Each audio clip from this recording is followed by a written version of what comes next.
오늘 우리가 함께 나누실 은혜의 말씀은 예레미야서 17장 1절로부터 18절 말씀까지입니다. 예레미야서 17장 1절로부터 18절 말씀까지입니다. 우리 다 같이 교독하여서 한 절씩 읽도록 하겠습니다. 유다의 죄는 금강석 끝 철필로 기록되되 그들의 마음판과 그들의 제단불에 새겨졌거늘 그들의 자녀가 높은 언덕 위 푸른 나무 곁에 있는 그 제단들과 아사라들을 생각하도다. 들에 있는 나의 산하 내 영토의 죄로 말미암아 내가 내 재산과 내 모든 보물과 산당들로 노략을 당하게 하리니 내가 내게 준 내 기업에서 내 손을 뗄 것이며 또 내가 너로 하여금 너의 알지 못하는 땅에서 내 원수를 섬기게 하리니 이는 너희가 내 노를 맹렬하게 하여 영원히 타는 불을 일으켰음이라. 여호와께서 이와 같이 말씀하시니라. 무릇 사람을 믿으며 육신으로 그의 힘을 삼고 마음이 여호와에게서 떠난 그 사람은 저주를 받을 것이라. 그는 사막의 떨기나무 같아서 좋은 일이 오는 것을 보지 못하고 광야 건조한 곳 건건한 땅 사람이 살지 않은 땅에 살리라. 그러나 무릇 여호와를 의지하며 여호와를 의뢰하는 그 사람은 복을 받을 것이라. 그는 물가에 심어진 나무가 그 뿌리를 강변에 뻗치고 더위가 올지라도 두려워하지 아니하며 그 잎이 청청하며 가무는 해에도 걱정이 없고 결실이 그치지 아니함 같으리라. 만물보다 거짓되고 심히 부패한 것은 마음이라. 누가 능히 이를 알리오마는 나 여호와는 심장을 살피며 폐부를 시험하고 각각 그의 행위와 그의 행실대로 보응하나니 불의로 치부하는 자는 자고새가 낫지 않은 알을 품음 같아서 그의 중년에 그것이 떠나겠고 마침내 어리석은 자가 되리라. 영원하신 보좌여 시작부터 높이 계시며 우리의 성소이시며 이스라엘의 소망이신 여호와여 무릇 주를 버리는 자는 다 수치를 당할 것이라. 무릇 여호와를 떠나는 자는 흙의 기록이 되오리니 이는 생수의 근원이신 여호와를 버림이니이다. 여호와여 주는 나의 찬송이시오니 나를 고치소서. 그리하시면 내가 낫겠나이다. 나를 구원하소서. 그리하시면 내가 구원을 얻으리이다. 보라 그들이 내게 이르기를 여호와의 말씀이 어디 있느냐 이제 임하게 할지어다 하니이다. 나는 목자의 직분에서 물러가지 아니하고 주를 따라 싸우며 재앙의 날도 내가 원하지 아니하였음을 주께서 아시는 바라. 내 입술에서 나온 것이 주의 목전이나이다. 주는 내게 두려움이 되지 마옵소서. 재앙의 날에 주는 나의 피난처시니이다. 나를 박해하는 자로 치욕을 당하게 하시고 나로 치욕을 당하게 마옵소서. 그들은 놀라게 하시고 나는 놀라게 하지 마옵소서. 재앙의 날을 그들에게 임하게 하시며 배나 되는 멸망으로 그들을 멸하소서. 아멘. 오늘 본문 17장의 시작은 유다의 죄가 얼마나 심각한지 그 심각성에 대해서 말합니다. 유다의 죄는 단지 외적인 것이 아니라 그 마음판에 새겨져 있습니다. 유다의 죄가 영원한 것이고 죄가 영원한 것이고 깊숙이 새겨진 내면의 문제임을 말하고 있습니다. 그러한 죄로 말미암아 하나님의 진노의 불은 꺼지지 않고 4절에 보시면 맹렬히 탈 것이다 라고 말합니다. 하나님을 떠난 인간의 죄악이 얼마나 심각한지를 다시 한 번 더 일깨워주고 있는 것이죠. 하나님의 종, 하나님의 백성의 이 신분을 떠나서 인간적인 힘과 자원을 의지하며 살아가는 사람들은 본문에서 이렇게 표현합니다. 6절인데요. 사막 떨기나무와 같다라고 말합니다. 사막 떨기나무와 같다라는 것은 좋은 열매를 맺을 수 없는 이 광야와 같은 곳에서 살게 될 것이다 라는 말입니다. 그러나 그와는 반대로 주를 신뢰하며 살아가는 자들은 어떠하다고 말합니까? 주를 신뢰하며 살아가는 자들은 물가에 심어진 나무와 같다고 말하고 있습니다. 이 물가에 심어진 나무는 어떤 악조건 속에서도 결실이 그치지 아니할 것이다 라고 말합니다. 악조건 속에서도 방해를 받겠지만 악조건 속에서도 결국엔 열매를 맺을 것입니다. 오늘 저와 여러분은 이 물가에 심어진 나무로서 하나님의 종으로서 또 예수님의 제자로서 선하고 아름다운 열매를 맺게 되기를 바랍니다. 9절부터는요 또다시 부패한 인간의 마음에 대해서 말하고 있습니다. 사람은 본성적으로 마음이 부패했다는 것입니다. 하나님은 심장까지 그 모든 것을 살피시면서 아신다는 것입니다. 그러나 사람이 자기 자신의 마음과 심장을 살필 수 있습니까? 자신의 마음 깊이 있는 부패한 것을 사람은 살피기 어려울 뿐더러 관용적으로 괜찮다라고 바라보는 것이 사람의 마음입니다. 자신의 기준과 입장에서는 또한 윤리적으로는 도덕적으로는 문제가 없다고 보는 것이 사람의 부패한 마음이기 때문입니다.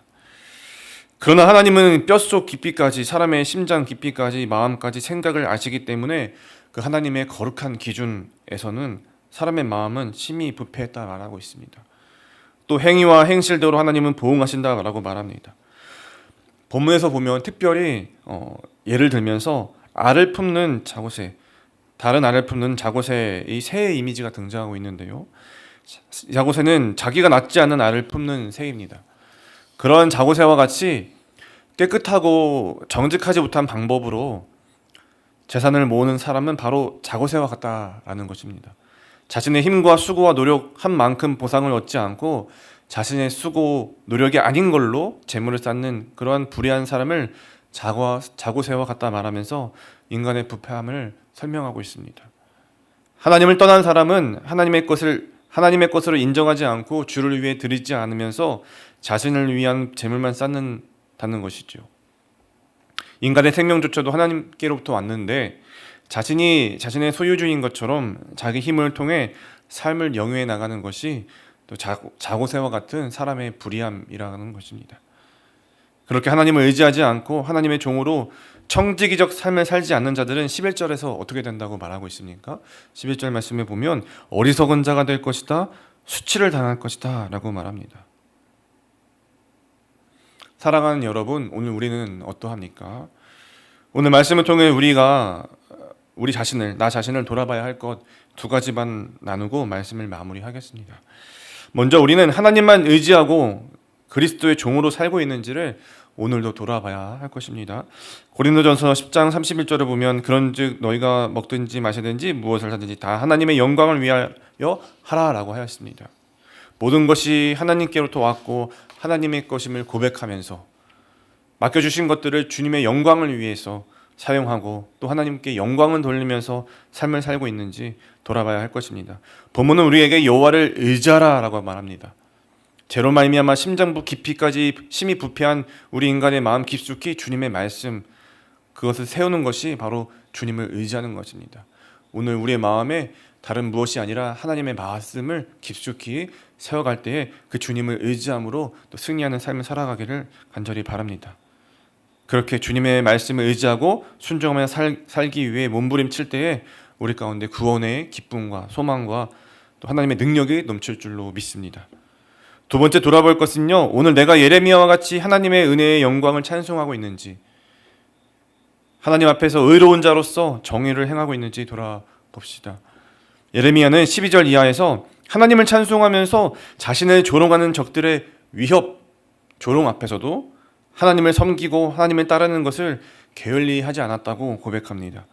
세상의 유혹과 시험과 거센 도전 앞에서 도망가거나 두려워하거나 주춤하거나 머뭇거리지 않고 오히려 하나님을 섬기는 것을 끝까지 하고 더욱 주님께 기도하며 의지하며 살았다고 고백합니다. 오히려 그런 상황 가운데서 하나님을 온전히 신뢰하고 의지하는 삶을 가운데 나아가 그 하나님의 또 은혜를 간절히 사모하며 기도하고 있습니다.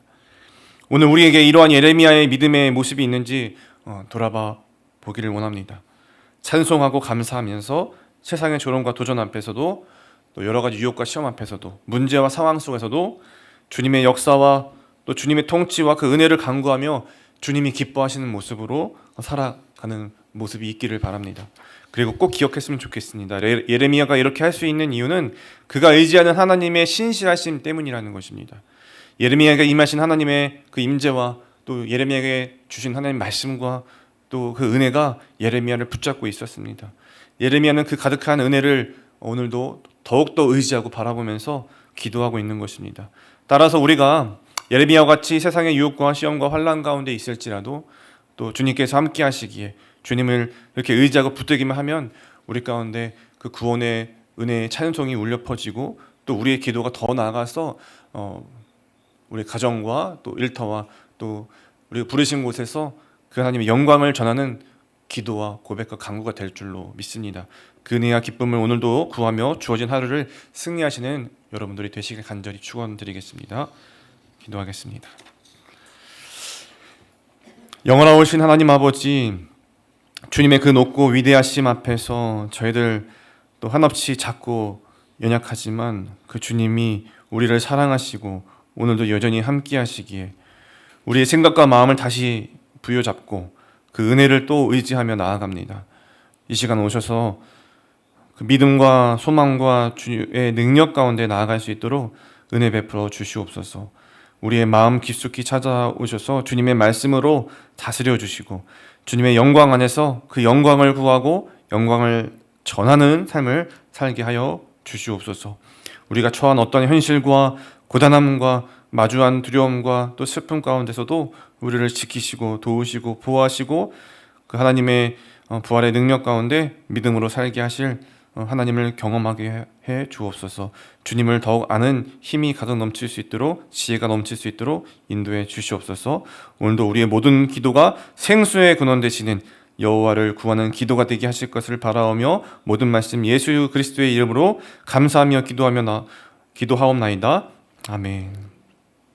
이 시간 우리 말씀을 붙잡고 기도하며 나아가실 때에 신실하신 하나님만 신뢰하고 하나님만 의지하는 하나님의 종의 삶을 오늘도 우리가 살아가게 인도해 주시옵소서. 또한 내게 주어진 모든 삶으로 주님께 영광 돌리는 영광의 도구로 나를 사용해 주옵소서. 예레미야와 같이 하나님의 은혜와 자비를 간절히 구할 때 하나님 우리에게 큰 은혜와 기쁨을 맛보게 해 주옵소서. 이와 같은 기도 제목들과 오늘도 우리 분당 하나 교회를 위해서 또 환우분들을 위해서 또한 가지고 나오신 많은 기도 제목들을 가지고 이 시간 기도의 자리로 간절히 주님 앞에 나아가시겠습니다. 기도하겠습니다.